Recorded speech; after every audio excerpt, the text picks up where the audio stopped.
ముఖ్యమంత్రి గారు ఏదో పెద్ద మార్పు వస్తుందని చెప్పి నీకు అధికారం కట్టబెట్టిండు, పేన మీద నుంచి పూలబడ్డ అవుతుంది, ఎందుకు ఇట్లా ఆలోచిస్తున్నారు అని చెప్పి చాలాసార్లు మాట్లాడితే ఆయన ఇంకింత రెచ్చిపోయి అన్న మాట ఏంటంటే, ఎవరు చెప్పినా వినను, నేను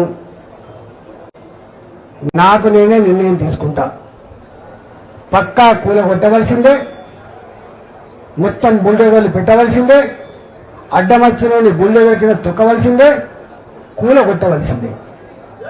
ఇది ఆయన స్టేట్మెంట్. నేనన్నా